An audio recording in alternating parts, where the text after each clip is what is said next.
Good morning, DGiT fam, and it's kind of weird to be saying that actually in the morning. This is a special edition of the podcast. You may have noticed we released a monthly edition of the newsletter last month, and where the newsletter goes, the podcast follows. So let's jump into it. This is the month that was. It is June 2019, and this is your DGiT Daily Monthly, your DGiT Monthly, well, you know what it is. First of all, this monthly edition of the podcast and newsletter is being brought to you by our friends at Minimal Cases. Minimal Cases are insanely thin cases that protect your smartphone without adding all the other bulk that other cases add. These things are seriously thin and really cool. I've used them before. If you want to keep your phone safe, or more importantly, your phone's resale value safe, check out minimalcase.com. That's MNMLcase.com. Once again, that's MNMLcase.com today, and we thank them for sponsoring this podcast. The big story of the month has to be Facebook's new cryptocurrency, Libra. And we're using the term cryptocurrency because that's what it is, but it's definitely not Bitcoin. It's very different from its distant cousin. Not coincidentally, after Libra was announced, Bitcoin began a good rise, which hit over $13,000 per Bitcoin on June 26th, but has since slipped back to $11,275 on June 30th. And right there, that's the primary argument about why people get nervous about Bitcoin and why people are so eager to jump onto it. Fluctuating value. You hit that wave right, you make some bucks. You don't, and, well, you don't. In many ways, Libra is more comparable to PayPal than it is Bitcoin. It's true that Libra uses blockchain for the back end of its technology, but ledgers are not decentralized like they are with Bitcoin. Libra will be overseen by a governing body called the Libra Association, who will be responsible for verifying all transactions. Libra value will not fluctuate like Bitcoin, but that's where Libra gets weird. Facebook announced that 27 partners were on board with Libra: Visa, MasterCard, PayPal, Uber, Spotify, and more. These partners would join 83 other partners yet to be announced or, recruited, who will all pay $10 million into a joint savings account, adding up to $1 billion in assets to back the currency. And you know what's the really fun part? Not a single one of those 27 partners, you can't see it, but I'm making air quotes, has actually paid in the $10 million. That's right, the DGiT Daily has more monthly episodes than Libra has contributing partners, or just as many if you count Facebook itself.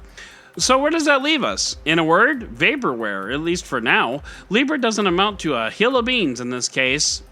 For now. Unless the money gets collected and the product launches and it's actually, what's the word I'm looking for? Oh, right, useful. Libra means just about as much as the astrological sign, significant for some, but absolutely dick for most people. Good luck with that, Facebook. So let's take a look at the rest of the June that was in the roundup.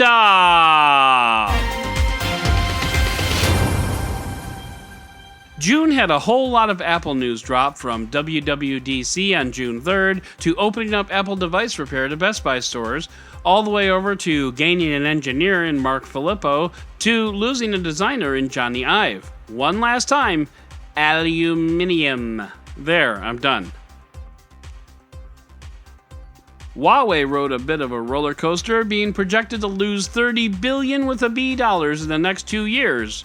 But then U.S. companies figured out how to ship Huawei parts anyway, and now President Trump announces that Huawei can buy from U.S. companies after all. Oh, who would have seen that coming? I don't know, like everybody?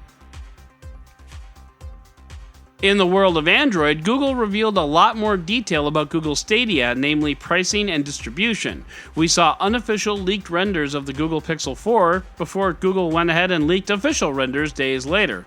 Google killed off its Pixel Slate line of tablets, including 2 unfinished and unreleased devices. And finally, we learned that Microsoft is working on a folding, dual-screened Surface tablet which will run Android apps. At least, probably.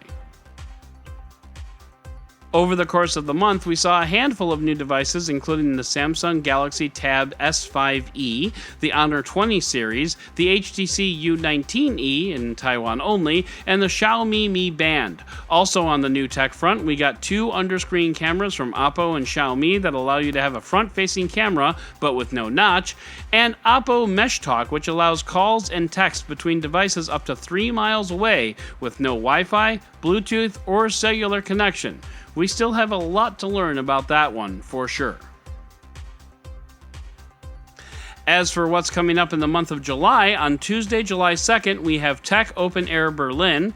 On Monday, July 8th, we have Rise 2019 in Hong Kong. On July 15th, we're getting Fortune Brainstorm Tech 2019.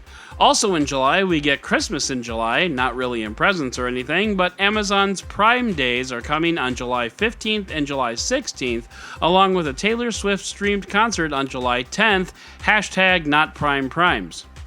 So that's going to do it for your June 2019 recap. If you'd like to learn more about any of these stories, check out the links in the show notes and subscribe to our daily/monthly newsletter on DGiT.com. And if you like what you heard, subscribe, leave a review, and don't forget to tell your friends about DigitDailyPod.com. Once again, I'm Adam Dowd, Dead Technology on Twitter, and we'll talk again, well, actually later today.